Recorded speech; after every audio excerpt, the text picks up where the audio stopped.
What is going on, YouTubers? Welcome to another video. So I woke up today with another Joker Heath Ledger statue review, both yesterday and today. It is crazy when you think about how many Joker statues continually come out when the movie is 10 years old and we've only had like one decent Heath Ledger statue, in smaller form, and then the Prime 1 half scale. So it's crazy how all these new studios just keep coming out with all these new Heath Ledgers, which personally I love because I always wanted, like a really good 1/3 Ledger or whatnot. And they never had it when I first started collecting. Sideshow came out with their original PF, which we see here.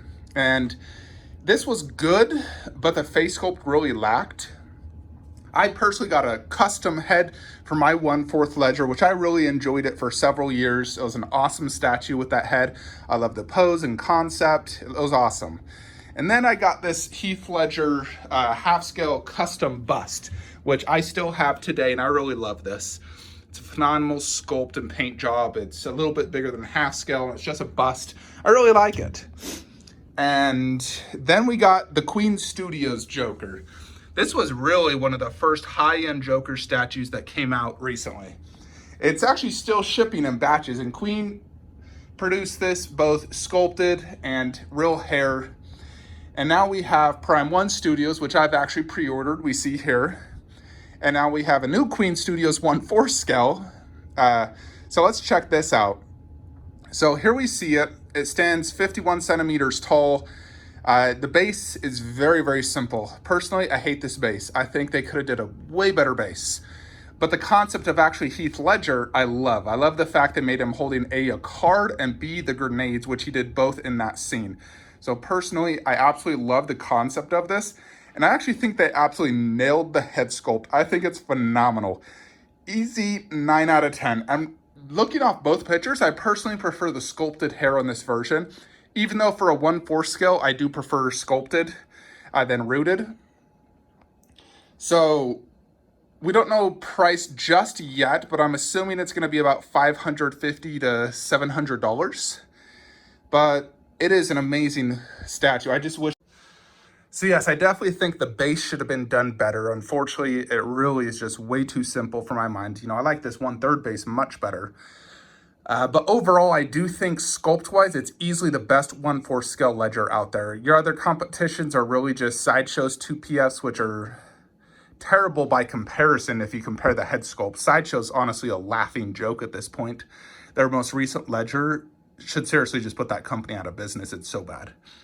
And then we also have J&D. Let's look at this. So we got the full reveal of J&D yesterday. And J&D, they are a newer company. They actually haven't even truly shipped a first statue yet. They've had 3 pre-orders, nothing shipped. So we don't even know what their enhanced quality looks like yet.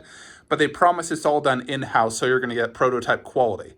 It's also extremely expensive. You're looking at between $1,700 to $2,300 for a J&D statue. Now, when you look at the sculpt of it, they look perfect. It's silicone, glass-sized, rooted hair, amazing sculpt. But the area I think J&D really fails at is concept and base. Their statues are boring as fuh. Like seriously, just a square base with a nameplate and then just standing there. I mean, I do like the hit me scene they chose, but that base is so bad. It is the number one reason I'm not buying that statue. At $2,000 plus about $300 shipping, you're looking at about almost $2,400 for this J&D statue, and it's so boring looking. I think the sculpt is amazing. Granted, if you compare it side by side against, let's look at this picture. You got Queen's new 1/4, Prime 1, and J&D. Granted, the photos are not the best, but it almost seems like Queen might have the most accurate sculpt, but personally, I still like Prime 1 sculpt the most for a few reasons. J&D sculpt is extremely good. I think we need better pictures. It's, I believe, 28 inches tall. Prime 1 is 29. It has a bigger base. Now, if we compare all the new Jokers, you got Queen 1/3, which personally is almost a perfect statue, but it's underscaled. Then you got the new Queen 1/4, which looks like it would be a perfect 1/4, but then the base sucks. J&D, solid detail and sculpt, but the boring base. And then you have Prime 1, which some people, you either hate or love it. It's almost like the new Wonder Woman movie. You either hate it or love it. I loved Wonder Woman. And for Prime 1, Joker, I love it. I love the concept. Some people think the base is too busy. I don't. I think it's the ultimate base. I love the concept of it. The fire, the money, the mask, the why so serious sign on the back. I freaking love it. And then him holding the card and the gun, you know, and there's the grenades in his thing. It's like they're combining all the best scenes of Joker into one statue. And I love that face sculpt, the moving eyes, which reminds me of their Teenage Mutant Ninja Turtle eyes, which I was looking at yesterday. Those eyes are amazing. You know, like those eyes are so well done. They look like glass eyes to me, you know, just like a ECC statue. So I think personally for me, Prime 1 is still the best Ledger statue out there. But this also varies on your circumstance. If you're a 1/4 scale collector, it's a no-brainer. Go for Queen's New 1/4. If you're a 1/3 collector, like me, and you're collecting Prime 1 stuff, go with the new Prime 1. If you don't have Prime 1 and you really just want a museum quality piece and money's not an issue, go for J&D. If you have limited space but still want a high-end 1/3, go for this Queen. That is the circumstances I would say go for, you know, the Joker statue, which one's best for you. For me personally, I'm keeping the Queen, and I'm getting the Joker bank robber mask, which will go right there next to it, and I'm getting Prime 1. I think Prime 1 is going to be a grail, and I want it right there. It's going to be one of the closest statues to me to look at constantly. So that is my opinion on all these Jokers. I do not plan to get any more Jokers after the bank robber mask Prime 1. And I also did have a question for you guys regarding Joaquin Phoenix Joker. Now, I had pre-ordered it. I've already paid a deposit. It's shipping very soon. But I've also contemplated if I should get it or if I should get a different statue. The reason I asked this is I don't want to have too many of one character in 1/3. So I already have Queen, I'm getting Prime 1, and I have Leto. That's 3 1/3 scale Jokers. But I got Joaquin Phoenix version, all four Jokers. Now, I love Joker. I think he's one of the best DC villains. But I only have 2 Batmans and 1 of every other character. Only 1. So just the fact I'm having 2 Joker 1/3 or 3 per se is already kind of pushing the limit. So to get a 4th really makes me think, gosh, I should just get a different character. I'm getting too many of the same character, especially in this one big display. I feel like it's too many Jokers. So let's check out this picture here.